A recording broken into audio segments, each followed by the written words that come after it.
Okay, great. Welcome, everyone. We are so glad that you are joining us this evening for our second installment of the winter session of Beyond the Walls, a partnership between Oshawa Public Libraries and the Faculty of Social Science and Humanities at Ontario Tech University. I would like to start our evening together with a land acknowledgement. Thank you. We are thankful to be welcome on these lands in friendship. The lands we are situated on are covered by the Williams Treaties and are the traditional territory of the Mississaugas, a branch of the Greater Anishinaabe Nation, including Algonquin, Ojibwe, Odawa, and Potawatomi. These lands remain home to many Indigenous nations and peoples. We acknowledge this land out of respect for the Indigenous nations who have cared for Turtle Island, also called North America, from before the arrival of settler peoples until this day. Most importantly, we acknowledge that the history of these lands has been tainted by poor treatment and a lack of friendship with the First Nations who call them home. This history is something we are all affected by because we are all treaty people in Canada. We all have a shared history to reflect on, and each of us is affected by this history in different ways. Our past defines our present, but if we move forward as friends and allies, then it does not have to define our future. Our practice in these events is to turn our attention to our guest speaker, who will speak for approximately 20 minutes, give or take. We'd appreciate if everyone could please keep themselves on mute during this time. We follow this with approximately 40 minutes for questions and discussion, and you are welcome to unmute yourself to ask a question, or you can also put your question into the chat, whichever you prefer. And now I am excited and honored to introduce Elder Dorothy Taylor from Curve Lake First Nation with her talk, All Water is Sacred, Indigenous Creation Story. Anin, bonjour, Ninda Dognak. Nimki Kapana Shiquendish Nakas, Wabagog Dodam. Ushkigamong Don Jaba. Gitchanen dem gas sa de Bikak. Gibjayeg. What I said to you in the language of the Mississauga Ojibwe is I shared with you my native name, Nimkika Panashikwa. And then I also shared with you my clan, which is the white porcupine. And I called you Ndawe Mak, which means my relatives. So it's our belief that we are all related in some form in the circle of life. So we touch each other, we breathe the same air, drink the same water, and we share the same land. That makes us relatives. This is the way we think. And then I also just said, I'm very glad to be here tonight in the language. Usually how I start my talks is it's very important that I acknowledge the land, which you did in that land acknowledgement, which was very detailed, which I really appreciate, that the land of the Mississauga Ojibwe. So that, which is what the nation that I belong to. Curve Lake, there are about 6 different reserves or First Nations that are Mississauga Ojibwe. You know, Native people, the Indigenous people are not homogeneous in that there's different tribes and nations. And, you know, we call ourselves nations. So we're not like municipalities, we're not cities. We're actually deemed under the Indian Act of the federal government as nations. So this is something much different. But I want to just say a quick acknowledgement prayer and to acknowledge those, the spirits of the land and those who walk beside us unseen and guide us on this beauty path. I'm just going to take a quick drink of water here. Thank you. Okay. Aha bojo gashamanado nimki kapaneshi kwendish nakas ubagogdo dem. Chimigwach gashamanado Gits gauge tuyen gamijan. Miquachka dinama tamins in a bit shanats toyan in a bit. Miquachka miquachka miquach minipamatian na sewin. Minawaga, Chimiquach Kajamnado, Kanodvion, keep us in Wion, Kinamayan, Naha Miquach. So I just said in the language, I pray and say thank you to the Creator God for all that He's given us. And I said, I pray and give thanks to that water. And I said, Miquach for our good life and the air and our very breath that we breathe. And that was my quick prayer, and I also want to also acknowledge those that walk beside us unseen and give thanks with my my drum, my hand drum. This is the motif that's on my drum is actually my name, the Thunderbird. So the Thunderbird actually is related, is connected to the water. We believe that in each direction, the four cardinal directions, east, south, west, and north, is the Thunderbird's nest.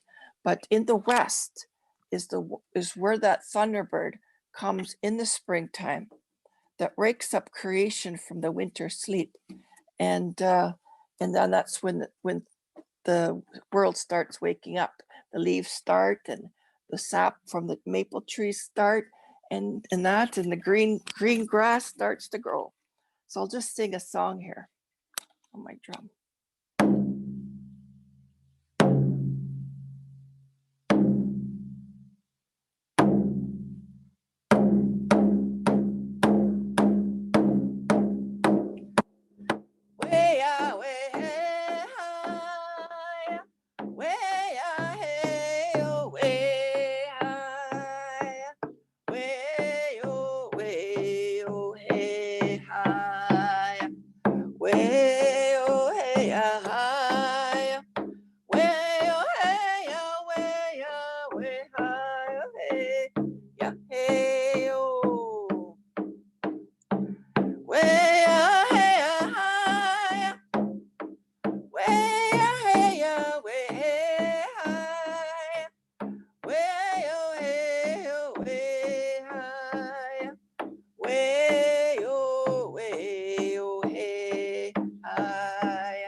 Miigwech Kanagana.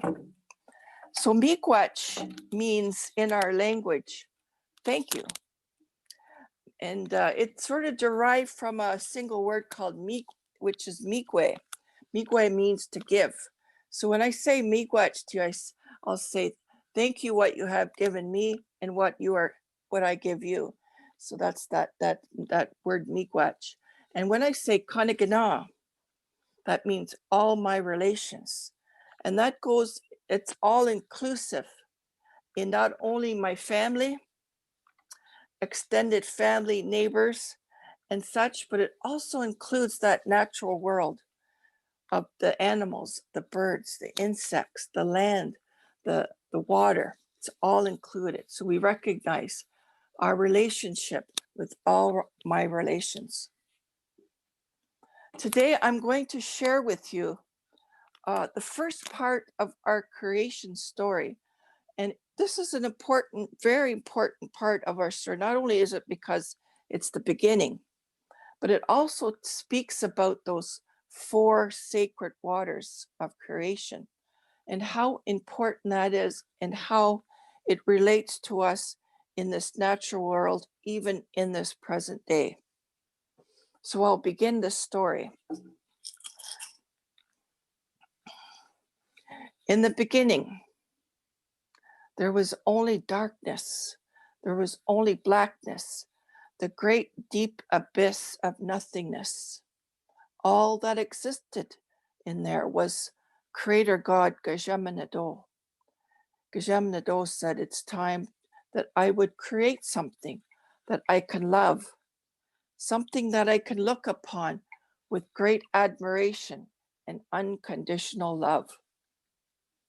In that blackness, that great darkness of abyss, this first thought of unconditional love by Creator God sounded like this. And what was created was Nunzi Wabo. Wabo means medicine water. And what was created was Nunzi Wabo. Nunzi Wabo is the water that exists and made it possible to create the universe, the cosmos, the stars that we look upon in the night sky, the water that exists in the center of this galaxy that we call the Milky Way. Nunzi Wabo. The second thought of unconditional love by Creator God.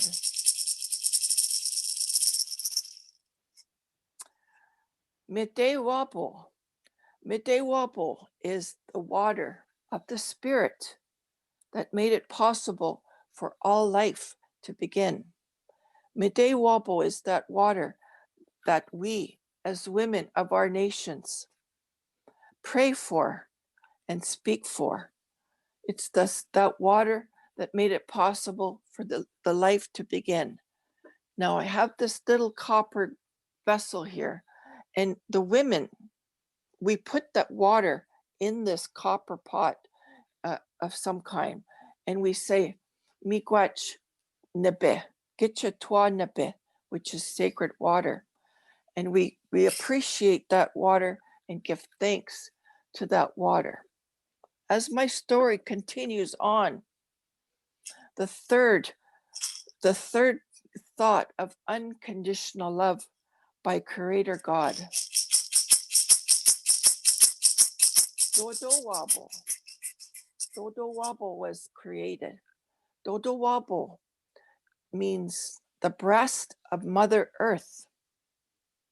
You know that it is the Mother Earth that gives life to all life.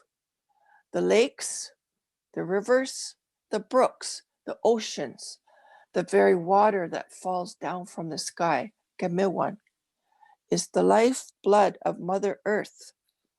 It is that water, that gift of clear, clean, beautiful water that gives life to all life as we know it. No life can begin. No life can maintain without that beautiful water of Dodo Wabo. She gives us the food that we need, the life that we have through her unconditional love of Dodo Wabo. The fourth and final unconditional thought of love by Creator God was the loudest and the happiest. And what was created at that time was Misko Wabo. Misko means red. Misko Wabo is that water that runs through each and every one of our veins as people. So that sacred water, Misko Wabo, is life to our life. In our body, we carry 5 liters of Misko Wabo in our body. And that means we as people are sacred people. Creator God created us with that beautiful thought of unconditional love. As sacred people, we must remember to carry ourselves in a good way. Only to think of good thoughts of ourselves.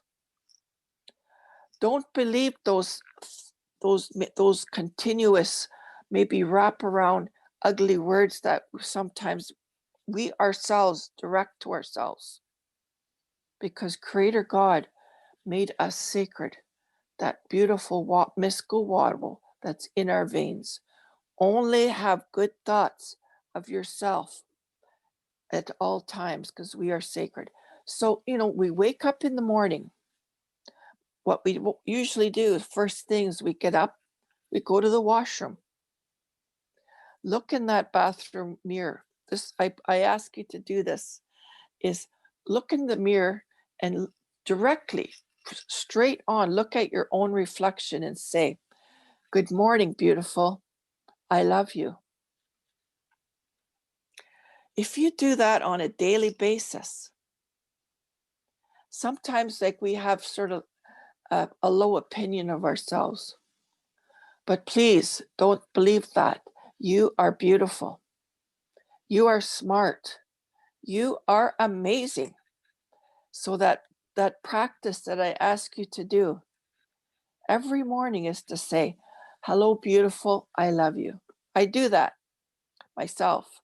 When I first started this practice, looking at the mirror, looking and say, like, it's kind of, you feel awkward. First of all, you're looking at yourself and, and, you're talking to yourself in the mirror. "Hello, beautiful." We're not taught really to do that. We're asked to be humble people with humility, and that we're not supposed to lift ourselves up. I think we've gone too far in that way. We must. This is what the elders have said to me when we had a gathering. I started this little group in Peterborough area. It's called the Sacred Water Circle. And what we do is our vision statement is we're inspired by Indigenous teachings, walking with hope and spiritual courage. The Sacred Water Circle sees a renewed relationship between humanity and water.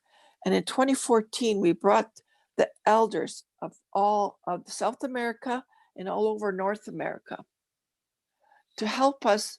We said, what can we do to bring balance back to the world and help protect that water? Each and every one of those elders that came and spoke to us, they said, balance will return to the world when each and every one of us has self-love, when each and every one of us treats each themselves with sacredness, being gentle, compassion, and love directed to ourselves. When we do that, people, it kind of is like our energy level becomes strong and it shines out. And then the work that you do for the land, the work that you do for the people becomes strong and effective. So just please, this word, this story that I tell you about those 4 sacred waters, Nunzi Wabo, Mete Wabo, Dodo Wabo, and Misko Wabo. Those are the 4 sacred waters of creation. And I know that your spirit, when I hear these words of those sacred water and how sacred that you are, it rings true in your heart. And it's really, when we do this work, we're in a time right now where there's a pandemic. Sometimes, and we have witnessed some political unrest, especially in the United States. And we've heard of things happening in this world like global warming, and then how this really odd and severe weather conditions that happen that does a lot of damage. This puts fear into our heart. This puts fear into our life. How are we going to face these emergencies that like show up in our life every day? Those elders say, do not be afraid of the future, because the future tomorrow will bring that balance, because we ourselves will be balanced people. I don't know if you work in the school or not, but I have gone into the schools to bring this kind of a message of the sacred waters to those young people. And it's almost like they have woken up, or it's almost like these young people are born with the knowledge already. they are very smart. They already have these idea of how the future is going to look like. Unfortunately, some of those young people watch those ugly shows called The Walking Dead, and actually they really believe that that's what tomorrow is going to be like. So it's kind of snaps them out of it when I say those Hopi elders in particular, the ones that come from Arizona, their whole life, the Hopi people, the Indigenous people hold them in highest regard because they still live their original teachings, meaning that they still do those original ceremonies to keep the very sensitive balance of the world. And it's spirituality that Native people really pay attention to, even beyond the physical that we see. So they said they have a prophecy that says there'll come a time in humanity's existence where they'll have to make a choice. Will they choose the path of chaos, of war, of dread, of where the tears will fall from our grandparents' eyes? Or will we choose of the path of peace, harmony, love, and balance? And they said we live in that time now, but humanity has chosen the path of peace, harmony, love, and balance. So the work that we do now is the work that we as people must continue to do to bring that balance back to the world. It's interesting that as Native people, we have a familiar relationship with nature. We call the earth mother. We call the sun father, the moon grandmother, and all the trees and the plants and the animals and the birds, we call them brothers and sisters. So I don't really like saying that word stewardship, that we are stewards of the land, because in our teachings, actually, we are all in the circle of life. You've probably heard that statement, that phrase, circle of life, in cartoons, Disney cartoons, but believe me, they got that one from the Native people. The circle of life, that's us. So truly, that we are on the same level as all creation. We're not stewards, meaning we're above it, that the land will not survive. The world will not survive unless we look after it, because it's the land will look after itself, believe me. What we have to do as people is to wake up and remember the original teachings of Creator, what each and every nation that left the side of the Creator in creation story, we say we're given a gift and we're given an obligation to the world. And just quickly, I can say that the white race was given the responsibility to look after the air. The yellow race is to look after the fire, the element of fire. The black race, the element of water.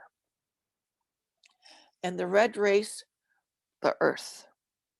So as Indigenous people, I must say that we haven't forgotten that obligation, because don't you see, when you turn on the news, it's always the Native people that are in protest against, the XL pipeline, this is going to coming in our sacred lands that has to stop the building, So we hold things like wetlands. You know that almost 80% of the wetlands in all of Canada have been compromised. But to us, wetlands, we call wetlands mshkiki, which means medicine. Our most strongest and the source of our medicines are actually in wetlands. So this is why we hold them in highest regard. To us, water is sacred that we have to give. How can we remember that water is sacred? Here's another thing that I ask you to do, in addition to what I ask that you every morning say to yourself that you're beautiful and that you love yourself. But when you prepare your breakfast in the morning to get ready for work or school or whatever, it might be coffee, juice, or it might actually just be a glass of water. Take that glass of water, and I'm gonna grab a glass of water here in my copper cup, and you take it in your left hand, and you raise it up and say thank you for that water 4 times in your language, and it might be French, it might be Italian, whatever language that you speak, Korean.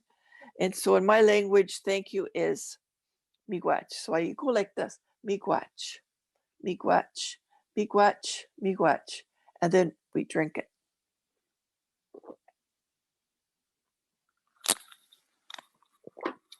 You do that every day. Say miigwech to that water every day. And then water becomes more than a commodity that can be bought and sold between countries. Or even just last week, Walmart had water on sale for $24.50. It's more than that. And, when we turn on that tap, we in North America are beyond lucky to have water that we can just turn on the tap and the water's there. We've come to take it for granted. And this is why I ask you to say miigwech to that water on a daily basis, because then you begin to fall in love with that water. Fall in love with yourself. And when we do this, the balance will begin to return to the earth. And we must be very respectful of all nature. So I know the ones that are listening in here today, I know that you already have that teaching in you, and I'm only just reminding you. So this is what as Indigenous people, we do hold also science and biology and engineering in highest regard. But I think it's time now that we bring that science together with the love and spirituality that the Native people, the way we carry on with nature. They come together and they will be powerful, where spirituality and science and engineering and biology works together. In fact, Trent University has a program that works with students in the class. It's called TRACS. Those acronyms for Trent Aboriginal Cultural Knowledge and Science Program. So TRACKS, if you want to do a Google search and have TRACS come into your schools, into your library maybe, and do some programming, which includes not only native teachings, but science and biology in addition to. But those two can come together very well. We can work together. We are in that time now. So I want to just end my talk. I spoke mostly about those 4 sacred waters.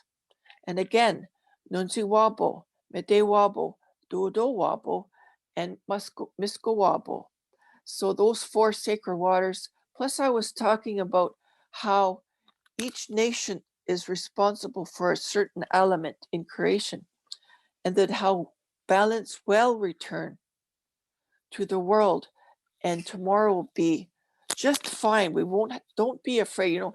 Every generation has a fear that the world is going to end. I asked my mother one time, this was when was it? The 2012 was supposed to be the end of the world, the Mayan calendar or some crazy thing. Everybody was all worked up about that. My friends were. I said, don't worry about it. I said, every generation has an end of the world scenario. And I says, the world ended yet? No. So it's what it is challenge. It's not the end of the world. So currently we're in this pandemic, which the whole world is wrapped up in, and some people have contracted this disease. What I'm saying to you is do not be afraid, even when death is looking at you in the eye, because balance will return. Self-love and balance to the world is possible through the efforts and through the incremental steps we take to bring back and those teachings of the Creator that each and every one of us has in our own tradition and in our own culture. So the song that I want to sing to end my talk is called the Nibi song, N-B N-I-B-I, Nibi. Nibi, it means water in Ojibwe. And I sing it in Ojibwe, and it says, water, I love you. I thank you. I respect you. And this is the song that we sing. Actually, we do something called water walks, the Sacred Water Circle and another group in Peterborough. And what we do is we choose a lake on Mother's Day weekend, and we walk the perimeter of the lake in prayer and ceremony. A woman is carrying the copper pail that has that lake water in it, and she's accompanied by a man who's carrying the staff, and everybody behind us walking that perimeter of the lake in prayer. And we do that. That we've done this now straight for 12 years. We were inspired. This is another thing that you can Google, by this beautiful woman. Her name was Josephine Mandamin, and we called her Grandmother Josephine Mandamin, but she died about 2 years ago, 2 years ago this month, actually. And she said, I have to do something for that water. So she asked and prayed in ceremony, what can I do? She was directed to bring attention to the water she walked the perimeter of every Great Lake from 2003 on until her death at the age of 71.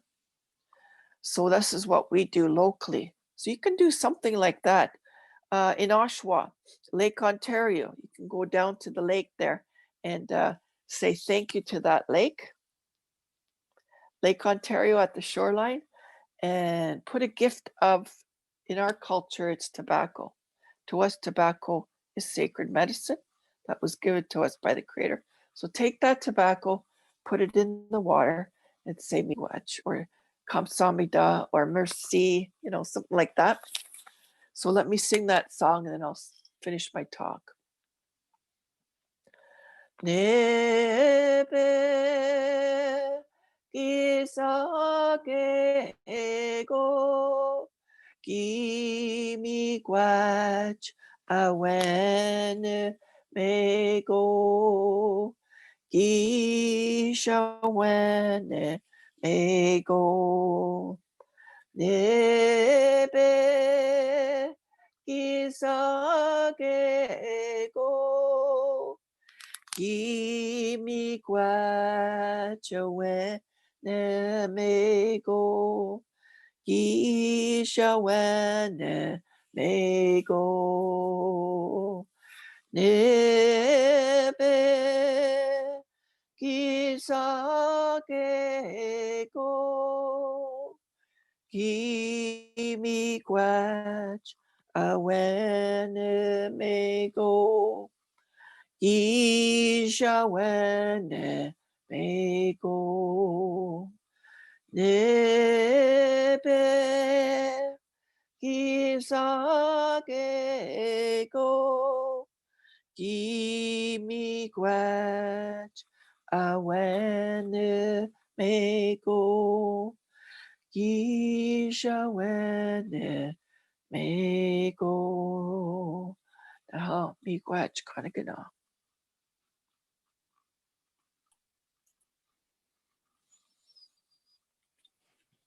Thank you so much, Elder Dorothy Taylor. I would love to turn things over to all of our guests this evening. Questions, discussion points?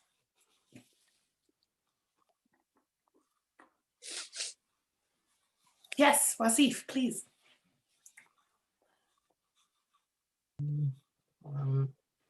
Can you hear me, Andira? Yes. Yeah. I want to introduce myself. I am Wasif Ali from University of Calgary. I am a postdoc fellow in Faculty of Social Work over here.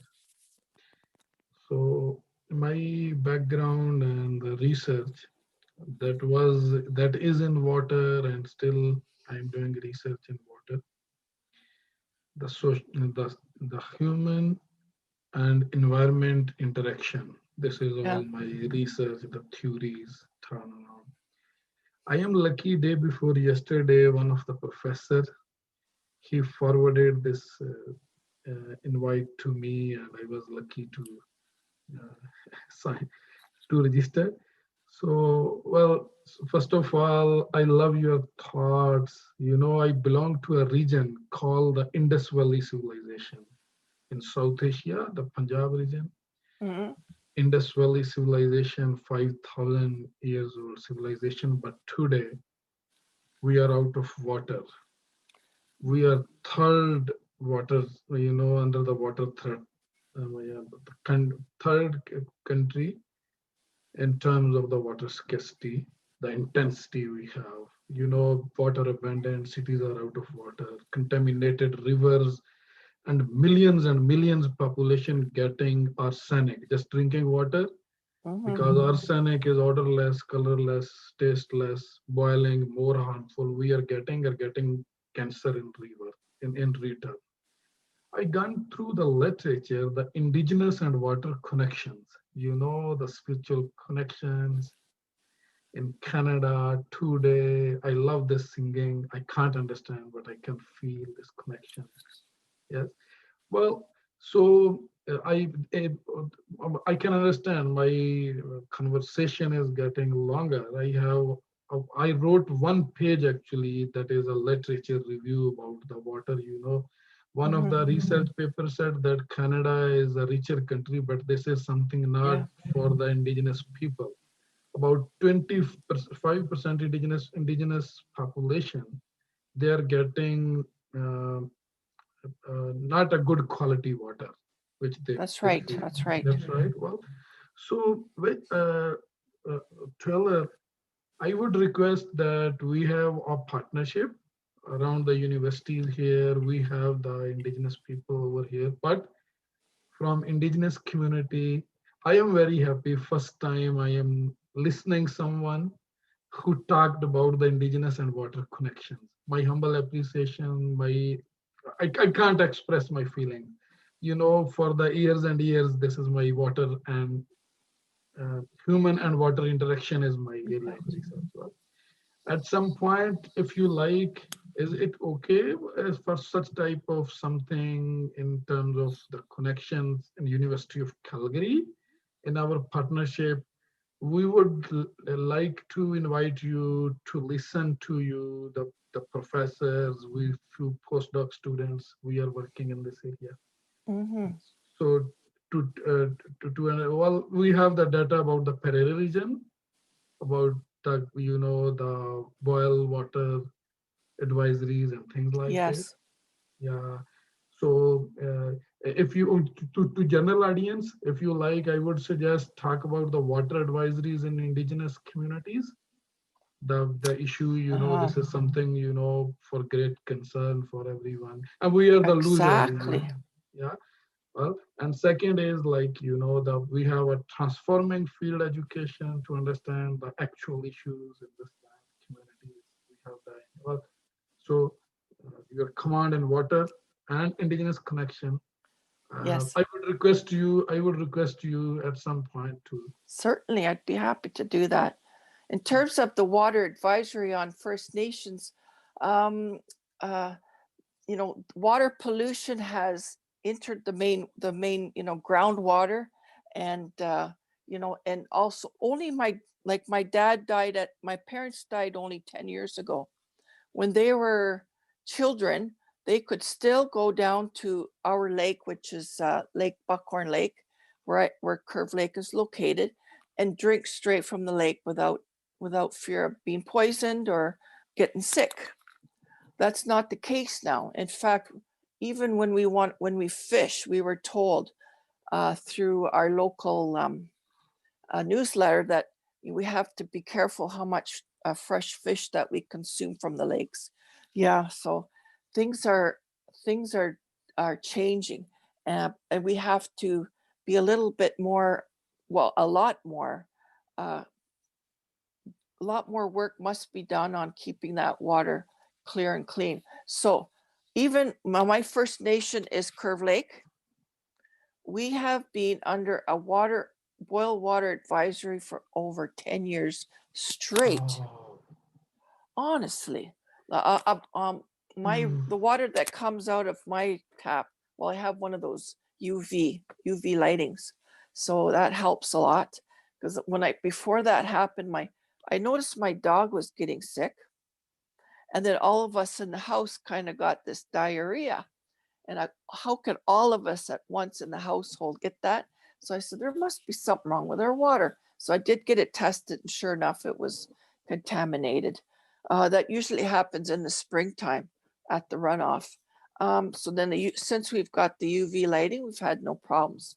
So currently we're in negotiation with the federal government, not the provincial, because on reserve, we do all our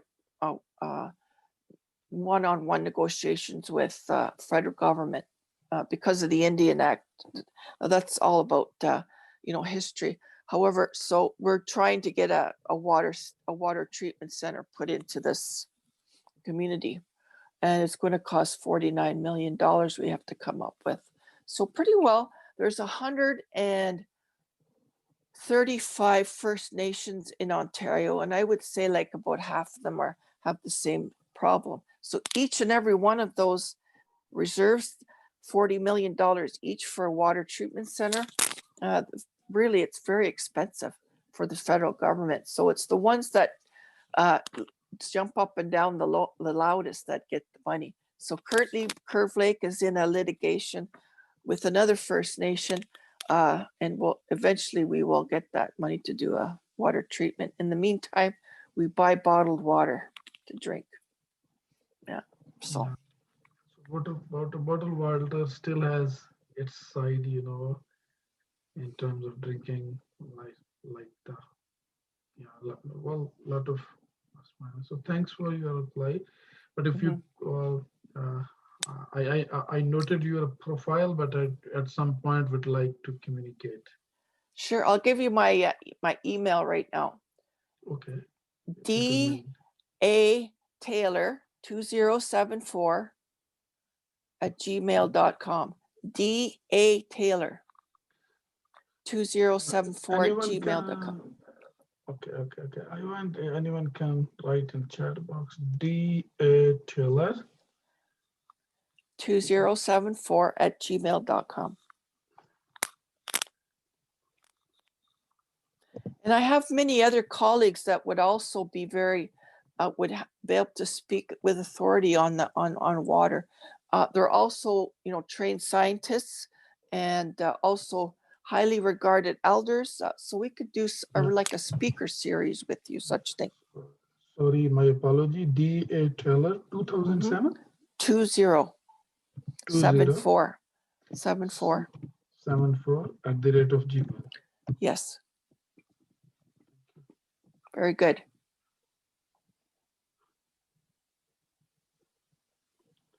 I appreciate your thoughts. I can't understand your music, but I was lucky to, have the feelings. Yes. So I'm taking the time. I believe the other people also want to ask the question. So thank you. I will mute for now. But I am lucky to be the part of today's, your talk. Thank you.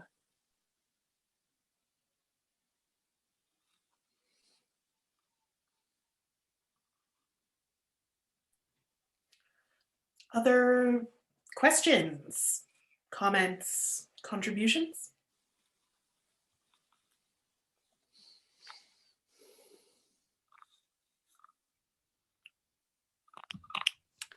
I have a question or just something I was interested in. Yes. Thank you again. It was a wonderful, a very informative talk. When you mentioned the 4 nations and having responsibility for the different elements, Mhm. could you just speak a little bit more about that, or any like jumping off points around that? Yeah.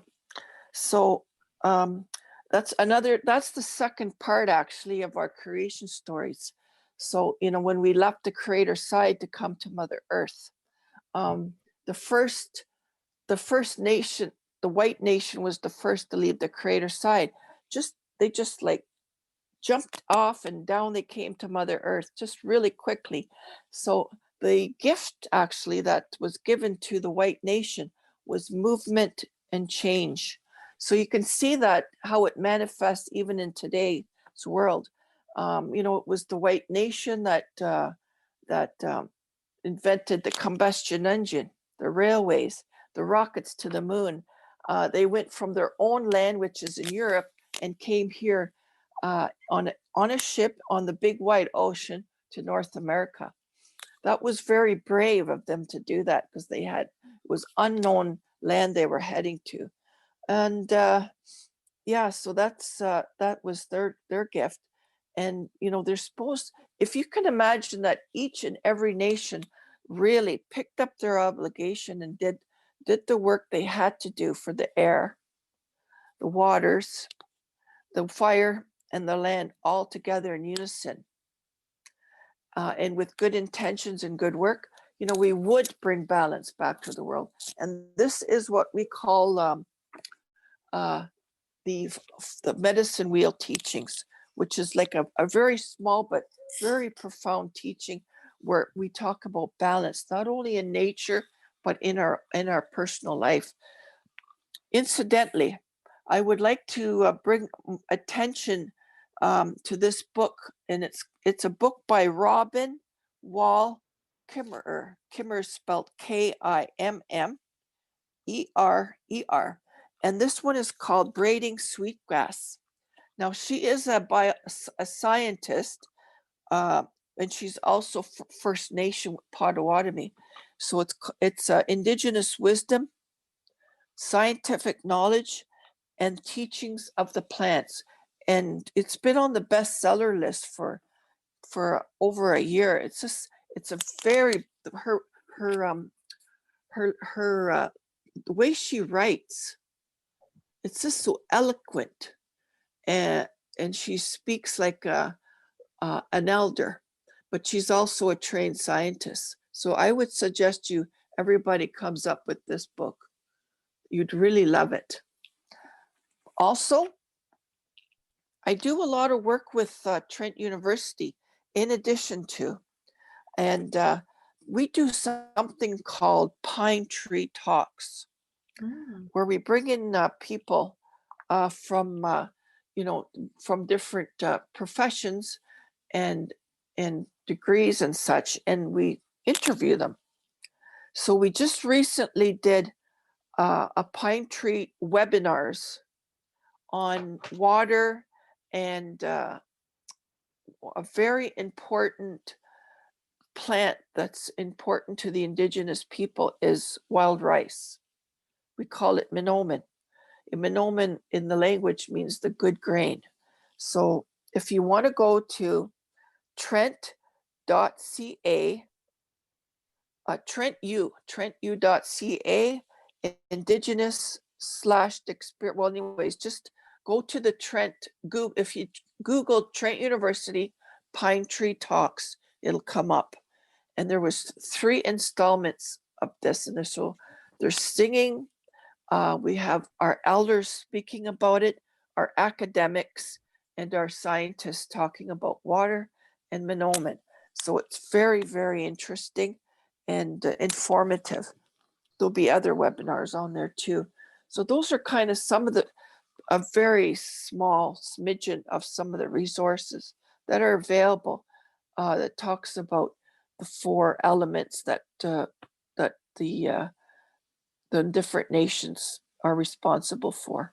But just know that the white race looks after the air, the red nation the land, the yellow nation the fire, and the black race the water. And if we do not respect and do the work that we're supposed to do with those elements, things happen, like the air begins to get polluted and brings poisons to us. The water disappears. So only through good works, good knowledge, and spirituality will the land come back to balance. This is our belief as Indigenous people, and it's time that we start putting this in our practice, regardless if you're Native or not. Just because it's a Native person telling you to do this, it's not. It's also your responsibility to do this work. And like, for instance, when it comes to water, women are responsible for the water. This is our teaching. Women, this must mean the women of the Indigenous nation, all women have to take up this responsibility. Why is women chosen to do that work? Is because we are the creators, not creator God. We are the creators of the people. We hold life in our womb for 9 months. In that embryonic water, which also is referred to as midewabo. And it's that when the baby is coming, what comes first? Your water. And it's without the beautiful power of creation that women have to give life to the family, to the communities, and to the nations. And it's the same with water. If we had no water, we wouldn't have families, communities, and nations. So it's our responsibility as women, regardless of your nation, to pick up that responsibility of water. And if you are not in a position of power and influence at the municipal level, provincial or federal level, or in corporations, what we can do, it's very profound, I've already told you, is to take that water in the morning and give thanks to that water 4 times. Thank you, thank you, thank you, thank you, and drink it. Even that much is a lot, very powerful. It's our belief that water is a spirit, water is alive, and water has a memory. So if we give gratitude towards water, it actually is scientifically proven that the water, molecular structure of the water changes and it comes to balance. Maras Emerson Moto, he's that's the Japanese scientist who did those experiments. Yeah.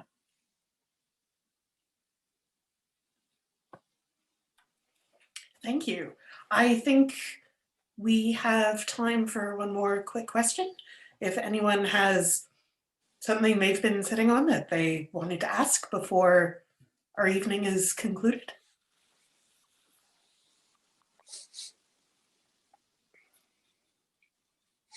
Okay. Thank you. Appreciate well, then everybody. I would like to thank Elder Dorothy Taylor once again for taking her time to join us this evening. And I would like to thank all of you for being able to join us this evening. And I look forward to seeing you at our future events. Thank you again. It's my honor to be asked to come today, and thank you so much for spending this little bit of time with me and learning the teachings of my ancestors, the How Miigwech. Thank you, Dorothy. Thank you, everyone. Thank you so much. Thank you, Andrea. Good night. Thank you. Good night. Thank Thanks, you. everybody.